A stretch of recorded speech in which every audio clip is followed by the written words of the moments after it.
You're watching the Manny Fraser Show, where men over 40 learn how to lose fat, build muscle, and dominate life without wasting time on BS. All right, what's up? To another episode of Mic'd Up with Manny, and it is Friday. It's my deadlift day. I am excited to deadlift. Not really. So I'm just gonna start off with my warm-up. What I generally do in terms of my warm-up is I do a couple 90-90s. You can see my right leg internal rotation is not as good as my left leg internal rotation. Internal rotations, you want to be good with internal and external rotation when it comes down to like just a warm-up. I'm gonna go into a general drill that I always do, where what I'm looking at here is just being able to warm up the hip flexors. So for me, when you're looking at the two things you want to do is you want to stretch out the hip flexor and then squeeze in the glutes. So dropping my arm down, reaching over with a bit of a thoracic extension. Shout out to DTS, Kevin Darby. He's one of the first people that showed me this. And DTS Fitness Education. I'll drop a link in the description. Definitely something that if you're a personal trainer or you're a fitness enthusiast and you want to learn more about just all these different drills, they're definitely a great person, definitely a great group to go with. I'll drop a link in the description. You can read more about that there. So when I have this right here with my hip flexors are tight. So I don't want that to cause any pain as I do deadlifts. I want to be able to utilize my glutes. I fire my glutes and hamstrings specifically. All right, I'll catch you in the next one. We got my hip rocking. I like hip rocking. It's just one of those things that works for me, especially when I do any lower body movements. I showed you guys in my kettlebell video how for hip rocking, I like to see my hips sink lower than my knees. I'm also going to use some bands. I'll use a medium band. Shout out to Evan Rufflich. He actually showed me this drill 5 or 6 years ago. Yeah. And this one really helps me with any sort of low back pain. So what you're gonna do is you're gonna put a band around knees, laying down like this, and it's gonna do some clams straight out. You can get 10 of those.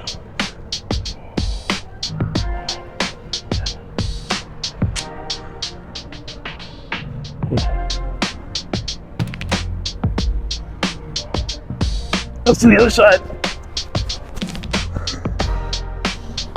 2, 3, 4, 5, 6, 8, 9, 10. All right. From here, I want to do a glute bridge. 1, 2, 3, 4, 5, 6, 7, 8, 9, 10. Hold it up for 10. 9, 8, 7, 6, 5, 4, 3, 2, 1. And this last one I like, which activates my hip flexors. So what I do is I bring my feet up like this, and having my knees roughly about 90 degrees. I'm guessing it's 90 degrees. And I'll do pull in. So I activate hip flexor. 1, 2, 3, 4, 5, 6, 8, 10. And then another one. 1, 2.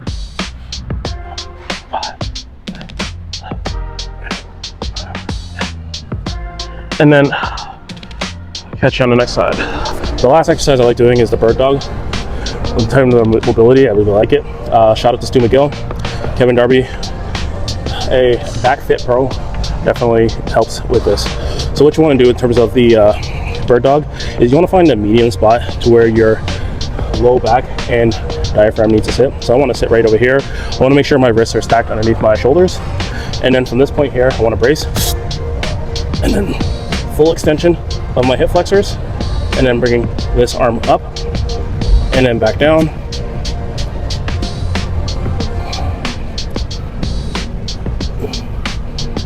As I'm doing it, I want to make sure I'm driving back with the heel, because I want to drive back with the heel, squeezing glutes, extending hip flexors.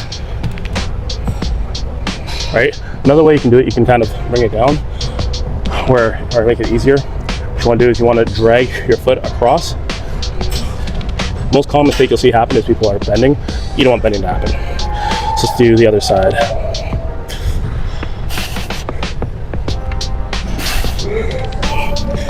3, 4,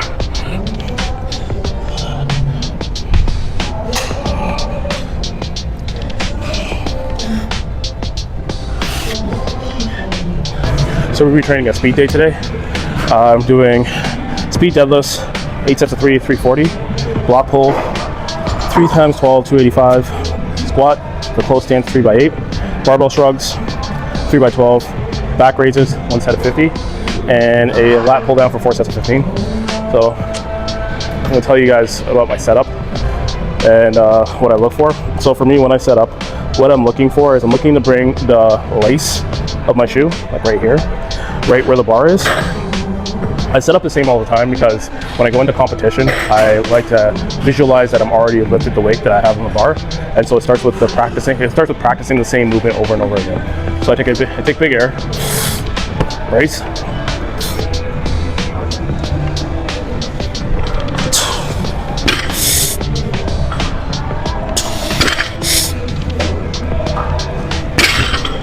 and that's generally my setup whenever I'm looking at the deadlift.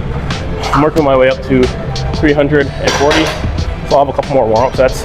With 8 sets of 3, I'm going to do a EMOM with that. I like utilizing EMOMs because I get to work on my conditioning, and that is one of the issues that a lot of powerlifters have. They have horrible conditioning because they just think that they need to eat, get fat, and lift heavy weight. While that is, well, the eating part's very big. You gotta eat big, lift big. But let's say your conditioning needs to be on point.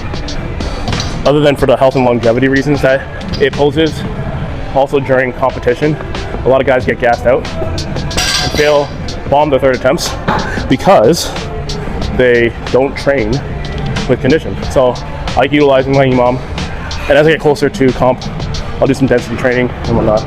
So let's do another set.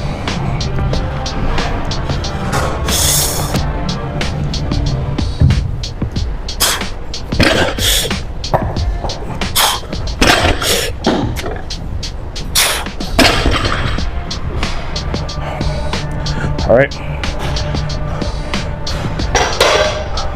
I'll break there until I get to my main set and I'll turn it back on.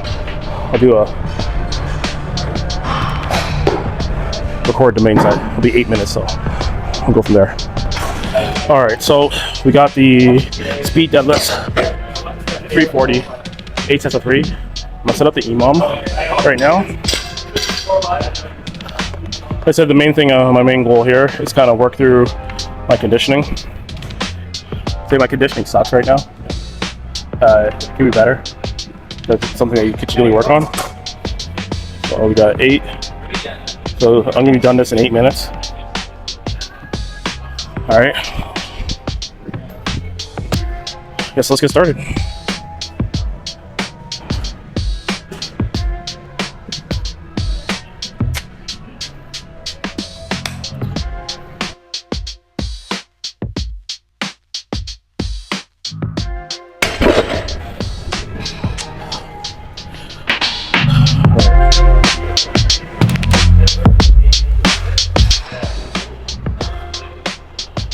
We got 8 sets of 3. I'll speed through the main list. I'll record this whole thing. I'll record it at a slow pace. I'll add the speed in. So, timer's going. Got my 8 minutes. I think the main thing when I'm doing this is to make sure I'm breathing through my nostrils, catching myself there, and making sure I'm going through everything. All right, 10 seconds, let's go into it.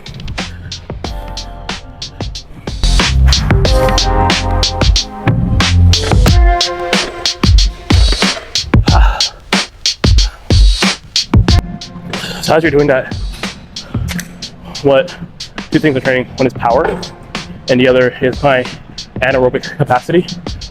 So aerobic, anything over 90 seconds, anaerobic, between 30 to 60 seconds, power output.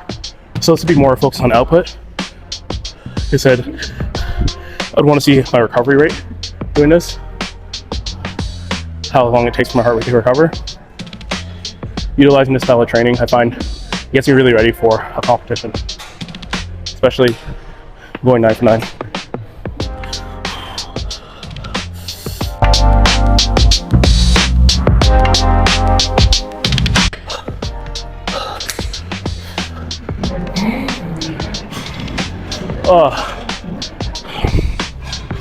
So remember I said that kettlebells don't suck. Deadlifting like this sucks.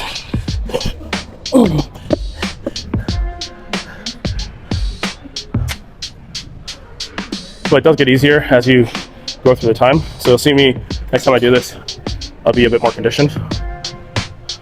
So I got 20 weeks, 19 weeks before WRPF Nationals in Canada, which is gonna be held in Burlington. All right, we got another one.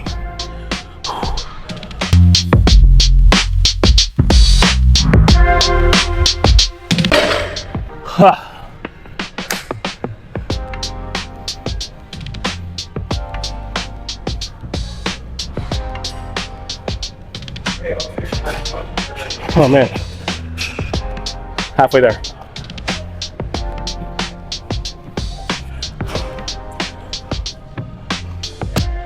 So I do my own programming, have an idea of what I'm going to do throughout my session. I change it based on how I feel, how my body feels, recovery, sleep. These are parameters that I focus on.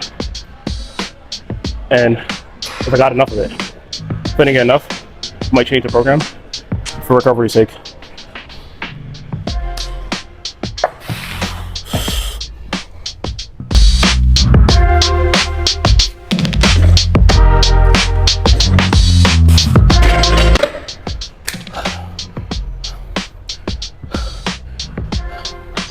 Five by 8.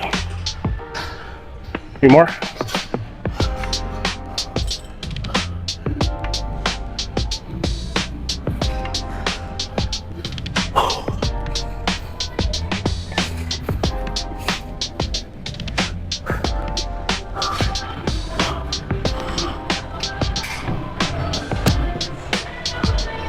All right, let's do this.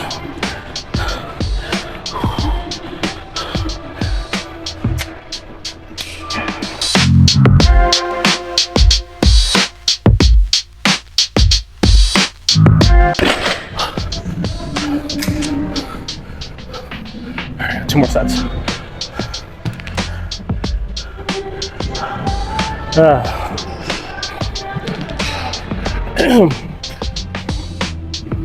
So, not using chalk for this one. No straps. One reason why I'm trying to get my grip strength up, but when training for comp, with this light amount of repetitions, I don't want something artificial. I want to make sure that I'm training to the maximum fatigue. Oh, I gotta go again.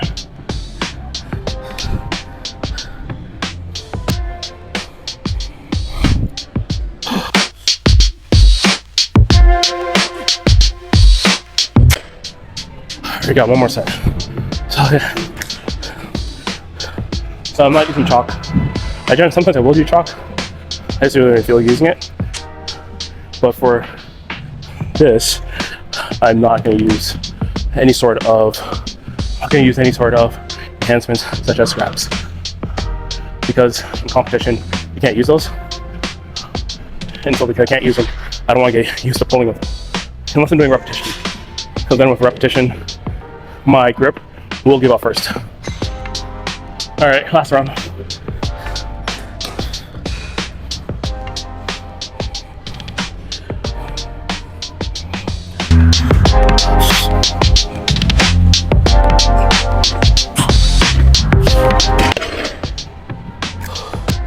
Okay.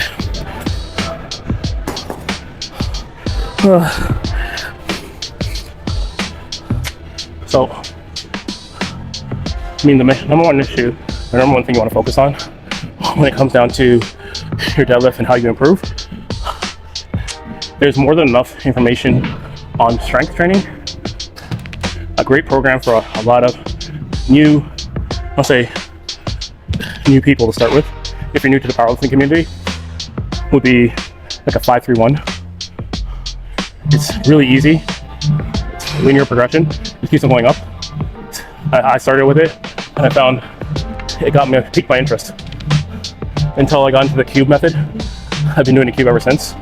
I personally have no problems with the cube for my personal growth. I've modified it a bit for myself and added some little things for myself to make it seem like specificity. as Juggernaut Chad Wesley Smith talks about, specificity is a big thing when it comes down to lifters. You can't take a program that's online and directly apply it to you, because the specificity is based off of the lifter that is using the program. And so now you have to figure out what your weaknesses are, and based off your weaknesses, that's how you program your accessories, your mobility drills, your accessory drills, your supplementary lifts. That's how you program that stuff based off you. I find a lot of people don't do that because there's lots of information online, or they utilize a ChatGPT like an AI bot, and without understanding what questions to ask or knowing what to program, you end up programming based off of a very generic theme. I think the specifics that you have to look for would be height, weight, like how long you've been training for, programs you followed before, what's went well. But I think like a lot of times, I think the best thing you can do when you're brand new to the powerlifting game is just try out a lot of different type of those programs and see which ones work for you, see which ones resonate with you. And different times, at different seasons in your life, different things will resonate. I mean, for me, when I'd say I got all my volume done when I was incarcerated, because a lot of the times the guys I worked out with, we were training a certain way to push ourselves. Widowmakers. So widowmakers would be a thing where you do max repetition, and for that max repetition, your goal is to get to the point where you fail. So I would do like 225 squat for 38, but it's a group of like 5-6 guys keep pushing each other, right? Cleans, deadlifts, bench press. I was probably at my strongest with the least amount of weight there, but if you look at, you can't recreate that amount of testosterone. I mean, it's a male person. So, but I'd say I got a lot of my volume work done there. I remember when I got out and I would be lifting, just to warm up for squats, I would need to do 10 sets of 10. That would be my warm up, right? And like at a certain point, like if I tried to do it now, that would be my workout. Now, mind you, like this is almost 16, 17 years later, different guy, but definitely it taught me a lot. So, but I would say you gotta get a lot of volume sets in first, lots of density, and then you can start working on reducing the amount of weights that you're lifting, or reducing the amount of time you're spending lifting. All right, let's move on to the next workout. I'm gonna take a pause right there.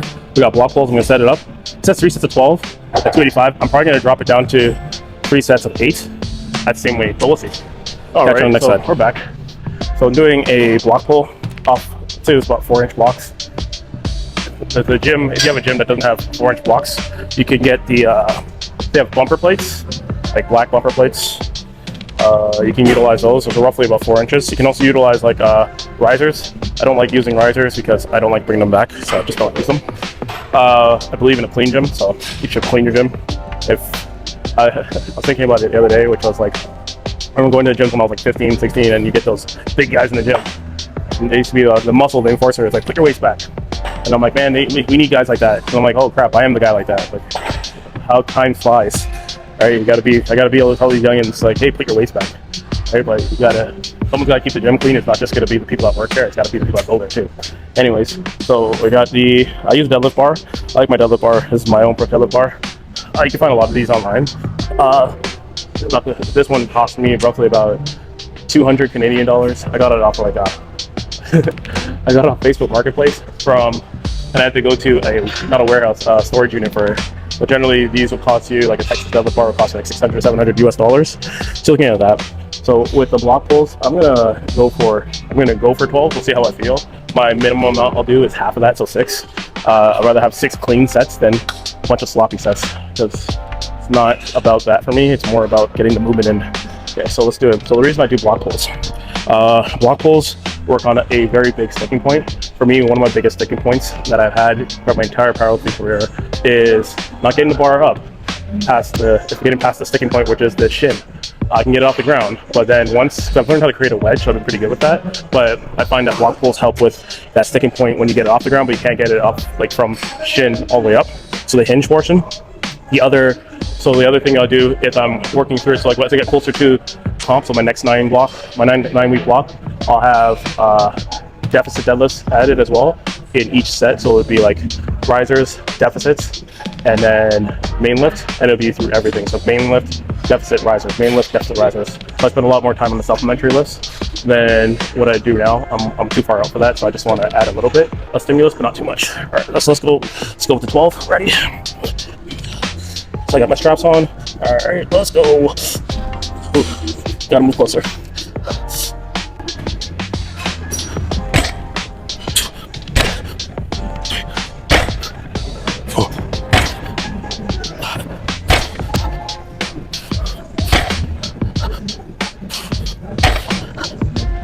Up there. I had 4 more in me, but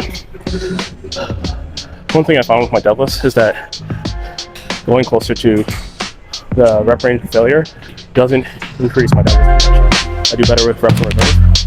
I probably had, I want to say, 3 reps in reserve there. I'll definitely feel it in my glutes or anywhere else. I'll catch you once I go to my squats. Alright, so the next workout that I'm doing, or next exercise that I'm doing, is the close stance squat. I'm going to do a barbell squat for this one. I'm not going to go too heavy, I'm going to go like 135. The point of this is not to work on like the weight I'm lifting, it's more to make sure I'm utilizing my close stance to drive through my feet. I'm going to utilize my heels raised. The reason I'm utilizing my heels raised is that I want to emphasize my quads for this one, because now in the deadlift portion, like in the bottom portion of the deadlift, your biggest thing is how your quads get developed in the beginning. So when you're lifting up like this, you're squeezing your glutes, your quads do some work in the deadlift. In the hinge, your quad should be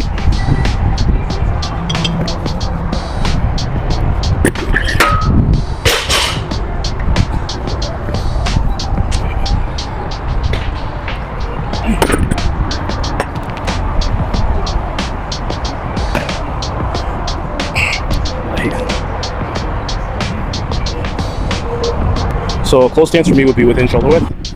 So like right where I'm at right here. So a wide stance is outside of this, right? This would be my power stance for my squat. This would be my weak stance. So in this stance here, I'm going to utilize for this exercise, where I'm standing close stance, and we'll see what happens.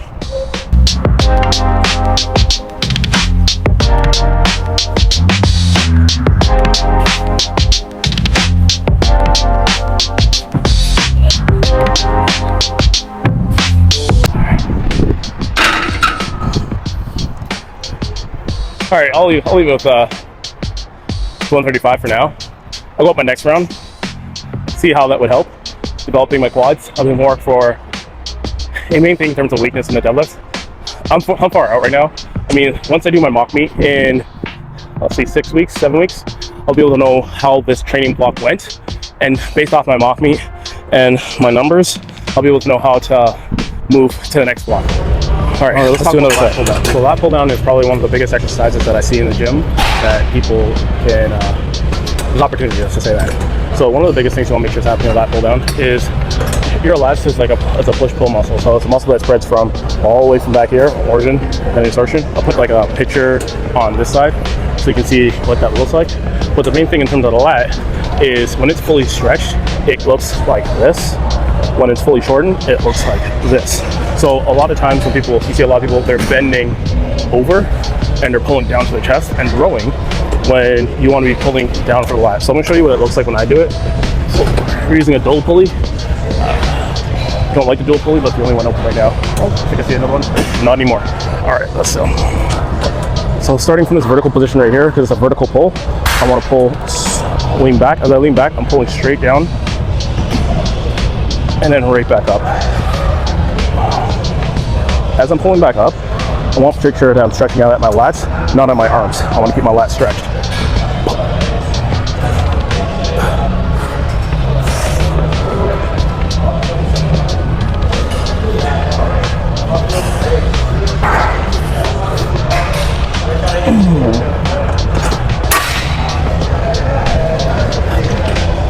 So I think the lat pull down is a really good machine, but like I said, I do see it as one of those things that a lot of people do, but there is opportunity, right, for it. So for me, I don't use it like a strict form. I more utilize a form that is emphasizing on the end ranges, the beginning and end range of my lats. So end range of my lat is right over here, making sure I'm trying to drive my elbows down, and that's the thing I'm focusing on, which is driving elbows down. As I drive my elbow down, I'm fully shortening my lat, and then letting elbows come straight up. As I let my elbows come straight up, I'm fully stretching my lat. So I'll make sure I'm going through a full stretch and shortening cycle of that muscle. All right, let's do that again. All right, so with the barbell shrug, I'm going with a little bit less weight. I'm doing 225. My main focus here is bringing the chest back, rolling it back slightly, and back down. Okay. So I got 3 sets of 12. Let's get it.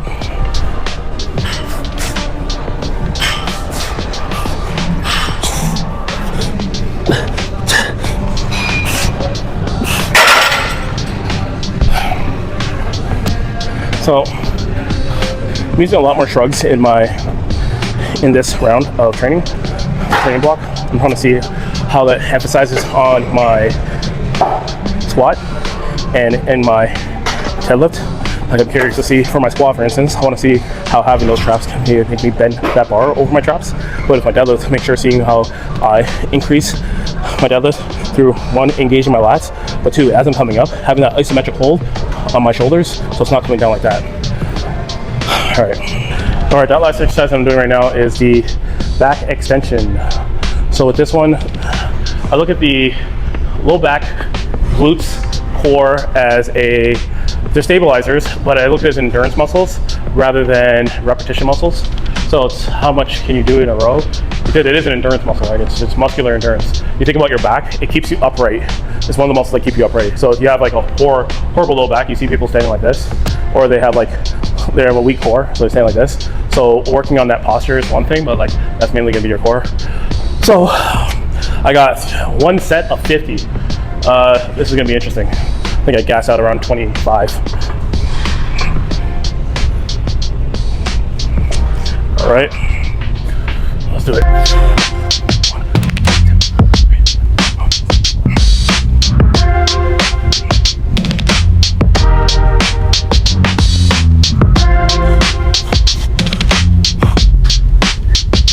Oh, 25, it was 20. Oh, hamstrings. So this is what I'm talking about in terms of my conditioning. I want to be able to do a lot of this stuff in like one rep and just burn out. But I also I don't want to forsake form for this. So I want to make sure that I'm working the right system, which is muscular endurance. If the muscle is about to blow, then slow down, listen to your body. Everybody's body's different. One generic program can't be the thing that's going to be like, oh, I'm going to do this and it's going to work for me, right? I'm going to leave the program at the bottom so you can read about it in the description. I also leave the DTS codes in there and a link to my website so you guys can read my blogs and start talking about more about this stuff. I mean, my main goal is to create a community for men in their 40s who want to get into weight training. Also for powerlifters. I'm a powerlifter, so that's my passion, that's what I like. I've been personal training for a long time, and I've seen a lot of trainers come and I see a lot of trainers go. And one of the biggest things, like the one thing that keeps me in this industry is the sport. Like I like competing. It keeps me honest in the gym. It keeps me coming into the gym. It gives me a reason to work out in the gym. The hardest time for me was probably during COVID because there was no competitions. So because I'm like this competitive mindset, I needed something to like do, but it was very, very hard. And like I think I have a contingency plan now that if that was ever to happen again, I would pivot over to kettlebells. I have a bunch of kettlebells ready. I also have I have a home gym, so like I'm ready for anything like that was to happen again. I will make sure that I'm not getting stuck. But that's it for today's Mic'd Up with Manny. If you enjoyed today's episode, make sure you subscribe. Make sure you send it to a fellow man who is looking at getting started in powerlifting or looking for answers in terms of the weight training. That's what I'm here for, to talk about that type of stuff. Leave a note in the chat, in the description, or in the comment section, if there's anything that you want me to talk about. Next week on Mic'd Up, I'm going to mic up my bench. That will be an interesting time. I'll be miking up my bench, talking about my setups, talking about what I do in there, talking about my accessories. And the main goal is to give out information, because this information is free. Implementation is where generally people have to pay, but information, free information. So if you got anything on this video, hit that subscribe button, hit that notification bell, and then send this to a friend who is looking at taking their journey to the next level. If you have any inquiries in terms of exercises or things that you want help with, form fixes, I'm open to just watching videos and helping you with that. Just shoot me, go to my website, mannyfraser.com, and just send me a message just saying get started, and I'll send you over a description from there, okay?